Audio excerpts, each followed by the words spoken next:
Salam jumpa anak-anak sekalian, kita bertemu kembali dalam pelajaran agama Katolik. Minggu ini kita akan belajar tentang lingkungan turut mengembangkan diriku sebagai laki-laki atau perempuan. Kita melanjutkan pertemuan minggu lalu, ya.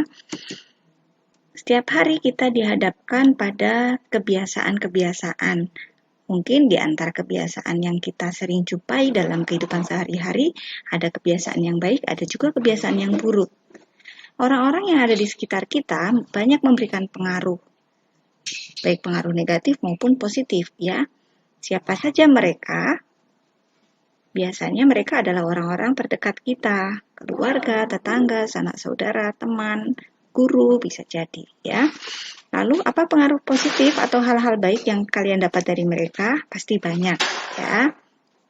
Nah, bagaimana sikap kita jika ada pengaruh negatif yang kita jumpai dari mereka?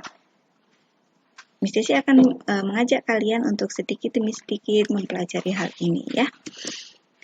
Miss Desi mengajak kalian untuk membaca atau mempelajari kisah Yesus yang berada di Bait Allah pada usia 12 tahun.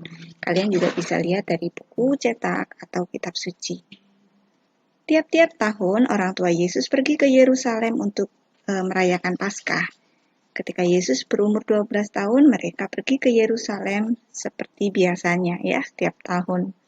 Sehabis hari-hari perayaan itu, ketika mereka berjalan pulang, Yesus tetap tinggal di Yerusalem tanpa diketahui orang tuanya.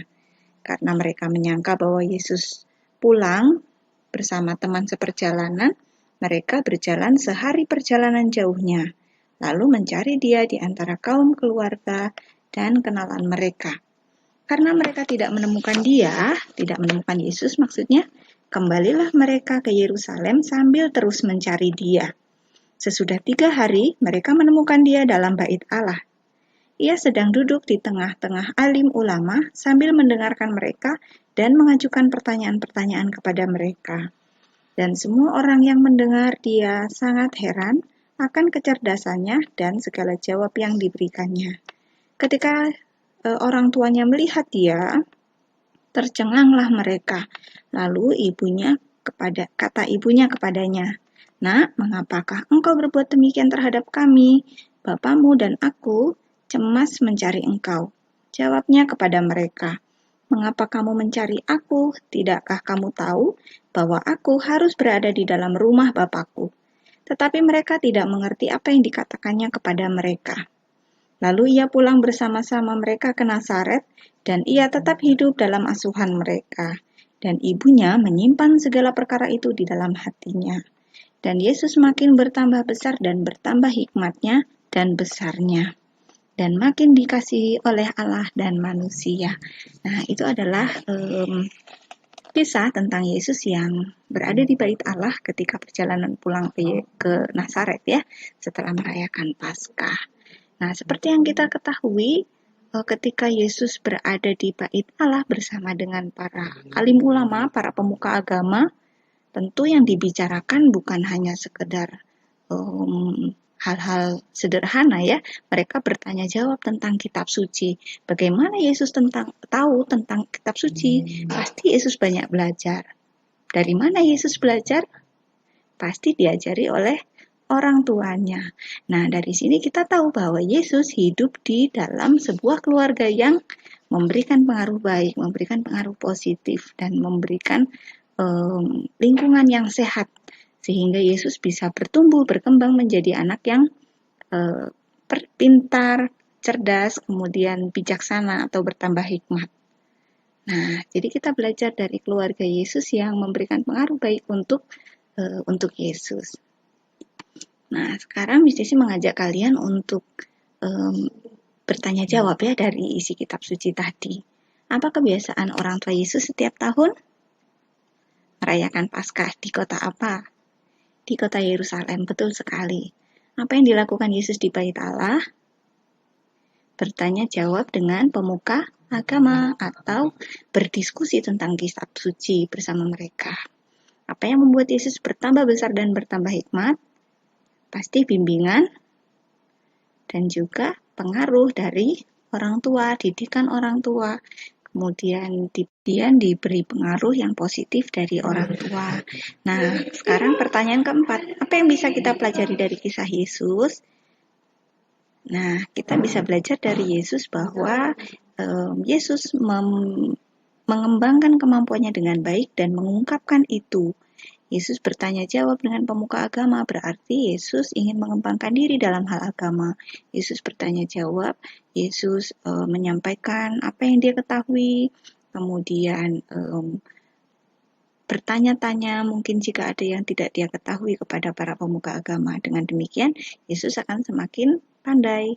Itu adalah cara mengembangkan kemampuan yang dia miliki. Kita belajar dari Yesus untuk itu. Tidak perlu takut untuk bertanya, tidak perlu malu untuk menjawab, tidak perlu ragu untuk belajar dari siapa saja. Nah, mari kita lihat bahwa kita memiliki banyak jenis lingkungan, ya.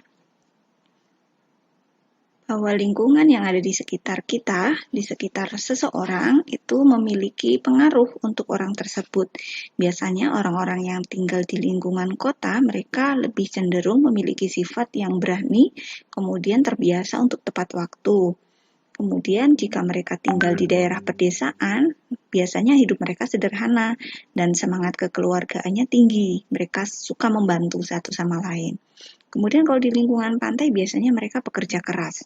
Nah, Istisi juga akan mengajak kalian untuk melihat dari lingkungan keluarga. Lingkungan keluarga yang rukun, yang harmonis, biasanya akan membiasakan anggota keluarganya untuk memaafkan, untuk berbagi, untuk saling membantu, dan lain-lain. Jika lingkungan keluarganya tidak rukun, maka karakter atau sifat yang dimiliki seseorang biasanya cenderung egois. Egois itu maksudnya suka menang sendiri, gitu ya, tidak mau mengalah. Lalu suka menuntut, minta ini, minta itu, lalu cenderung kasar karena ingin berusaha mempertahankan dirinya, gitu ya. Itu biasanya jika ada keluarga yang tidak rukun, terbiasa dengan saling bertengkar gitu, maka banyak hal negatif yang akhirnya bisa mempengaruhi dan terbiasa dilakukan oleh seorang gitu. Nah, ada beberapa hal pokok yang perlu kita dalami. Kalian juga bisa lihat di buku cetak, kalau merasa perlu dicatat juga boleh. Lingkungan adalah segala sesuatu yang ada di sekitar kita. Kemudian macam-macam lingkungan ada banyak, ada beberapa, misalnya perkotaan, pedesaan, pegunungan, lingkungan keluarga, lingkungan pantai, dan lain-lain ya. Lingkungan itu disediakan Tuhan supaya kita memanfaatkan hal-hal baiknya. Jadi seperti yang tadi Miss Desi katakan bahwa kita kan dihadapkan pada ada yang lingkungan buruk, ada yang lingkungan baik ya. Pengaruh buruk dan pengaruh baik. Nah, kita diminta untuk memanfaatkan pengaruh-pengaruh baik itu untuk mengembangkan diri. Lalu pengaruh buruknya bagaimana? Apakah kita harus mengikuti jika ada kebiasaan buruk yang kita temukan? Tentu tidak ya, kita harus bisa memilih, kita harus bisa memilah jika itu baik untuk kita, kita bisa ikuti. Jika tidak, maka abaikan, lupakan gitu. Nah, lingkungan di sekitar kita mempengaruhi perkembangan sifat dan karakter pasti ya. Nah, kita perlu belajar kritis atau bijaksana terhadap pengaruh yang ada di sekitar kita. Kita lihat jika kita melakukan ini dampaknya apa. Maka dengan demikian tindakan ini baik atau buruk. Jika kita melihat ada orang yang melakukan perbuatan baik, apakah kita harus contoh? Kalau iya, berarti lakukan, gitu ya. Jadi kita harus kritis, kita harus bijaksana, tahu mana yang baik, mana yang salah. Yang baik diikuti, yang salah jangan diikuti. Nah, sebagai seorang perempuan atau laki-laki, Miss Desi fokus pada soal yang kedua dan ketiga ya. Apakah keluargamu sudah memberi pengaruh baik untukmu? Sebagai seorang laki-laki dan perempuan, biasanya orang tua ya. Ayah menjadi sosok yang baik untuk dipelajari dari seorang anak laki-laki.